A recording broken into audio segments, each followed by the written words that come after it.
lesson 4.9. Today we're going to be talking about comparing and ordering rational numbers. Now, rational numbers are basically numbers that can be written as fractions.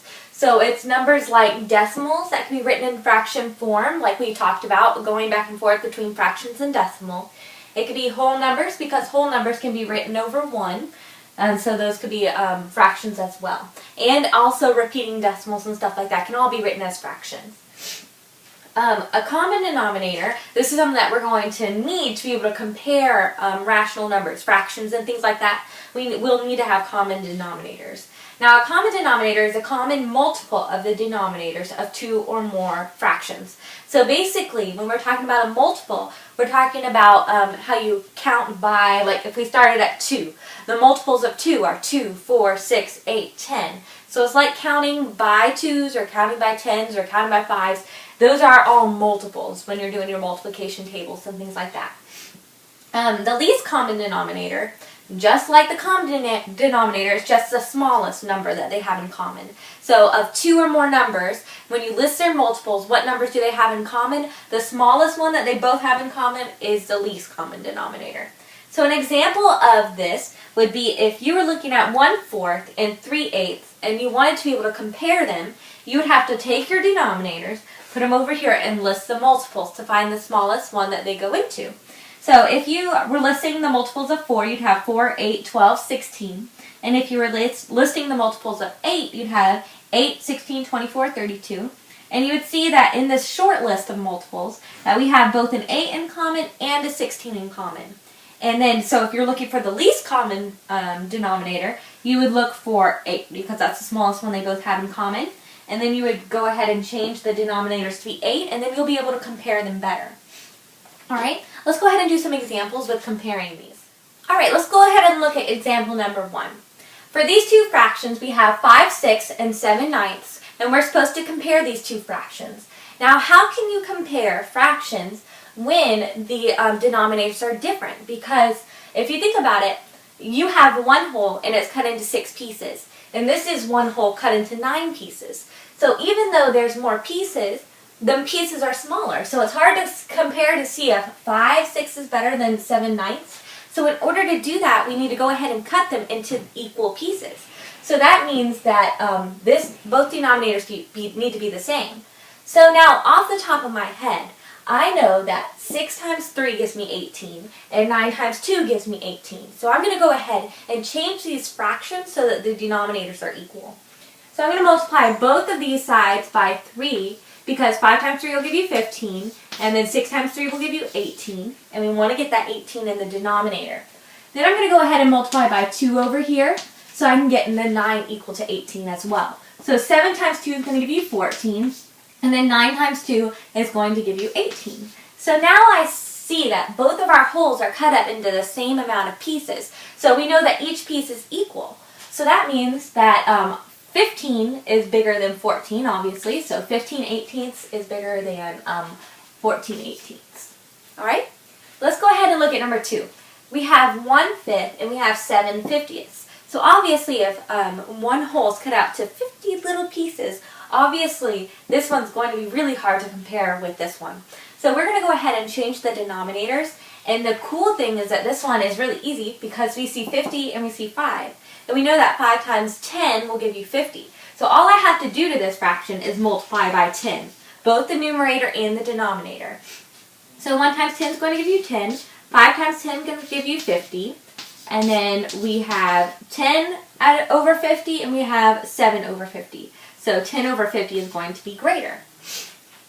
Alright, let's go ahead and look at example number 3. Here we have -9/16 and -7 over 10. Now, one thing that I need to notice right off the bat is that they're both negatives, because whether these are negatives or positives is going to totally throw everything off. So obviously if you know that a smaller negative number is actually bigger than a bigger negative number because it gets closer to 0. So that kind of changes our mindset a little bit. But we still need to get these denominators equal. Now, after playing around with it in your head, you'll find out that if you multiply 16 times 5, you're going to get 80. And we know that any number that ends in a 0 is divisible by 10 as well. So we know that if we multiply 10 times 8, we're going to get 80 in the denominator. So let's go ahead and multiply by the same numbers to get our new numerators. So 9 times 5 is going to give you 45, and then 7 times 8 is going to give you 56. So now we can go ahead and compare these a little more accurately. So obviously 56 is greater than 45, so that would mean that is greater than 45, but then we have to realize that they're both negatives. So that means that it's kind of switch around. So now 45 over 80, even though it's like a smaller fraction, it's closer to 0, so that would mean it would be greater. Alright? Let's go ahead and look at example number 4. It says order from least to greatest. So we have these 4 terms, and we're going to order them from least to greatest. Now, one thing that you need to know off the top of your head is that what pi is equal to. Now, it goes on forever and ever and ever, so we can't really memorize the whole thing, but we can memorize the first few numbers. So pi is equal to 3.1415, I think. So that will be our pi. So now let's go ahead and compare it to our other ones. We have 3.44, then we have 3.14, and then we have 3.4444. It goes on to infinity. All right? So let's go ahead and look at our decimals. We have 3.44, 3.1415, 3.14, and 3.4444. So now let's look from left to right. All of our terms have 3 in the ones place value. So we have to look to the next place value to be able to compare. So now let's go ahead and look at the tenths place. So in the tenths place, I have a 4 here, I have a 1 here, and I have a 1 here and a 4 here. So obviously the 2 smaller ones are these 2. Now let's go ahead and compare these 2 numbers. We have 1, 4, 1, 4.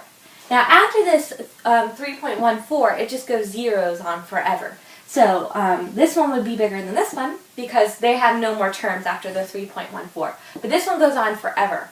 So this one is smallest. So we have 3.14. So we can cross it out because we've used it up already. Now we know that these 2 numbers have a 4 in the tenths place, so we know it's bigger than pi. So let's go ahead and put pi over here. Okay, so we use that one. So I want to cross it off so I don't write it twice or lose track or anything. So now let's go ahead and look at these 2 numbers. Let's go ahead and look at the next place value to be able to compare. And they have a 4 there as well. But this number is 3.4444 repeating, so it goes on forever. And this one's 3.440000. So this one would be smaller than that one. So let's write 3.44, we use this one, and we have 3.4 repeating. Alright, so that would be putting them in order from least to greatest. Now, sometimes with these type of questions, you're going to be given decimals and fractions and stuff like that. But whenever they give you those things, put them all in one form. Either put them all as decimals or put them all as fractions so that you'll be able to compare them a little bit easier. Okay, let's go ahead and look at number 5. It says 12 out of 32 students in second period like to bowl. In fifth period, 12 out of 29 like to bowl. Which class had more that like to bowl? So first of all, let's write them as a fraction because this is our part out of our whole. So in second period, we have 12 out of 32 students. In fifth period, we have 12 out of 29 students. Now, the one thing I noticed right off the bat is that our denominators are not the same. So since our class size is not the same, it's hard to compare whether this one has more or that the other one has more. So let's go ahead and we have to figure out what a similar denominator would be. Now, since right off the top of my head, I can't think of 32, like all the multiples of 32 and 29, I'm just going to go ahead and multiply them by each other. Now, it might not be the least common denominator, but it is going to be a denominator that they have in common, and then we will have changed both fractions over balanced, and so we'll be able to compare them. So I'm going to multiply 32 times 29 and 12 times 29 because I'm multiplying it by both of that denominator. Now I'm going to multiply by 32 over here. Alright, so now after I do that, I'm going to have 348 over 928. So this is my new fraction. And then over here, we got to squeeze it in somehow. So I'm going to squeeze it in by moving this out of the way for a second. So we are going to have 468 over 928. So here's our two fractions now. So now we can actually answer our question. So which class has more that like to bowl? And if you look at our numbers, 348 is less than 468. So that means that class period 5 has more people that like to bowl. Alright, let's go ahead and if you have any questions, go ahead and rewind the video, watch it again. If you have more questions, you can go back into the book and look at some more examples. And as always, please bring your questions to me. Now let's go ahead and do some on your own questions.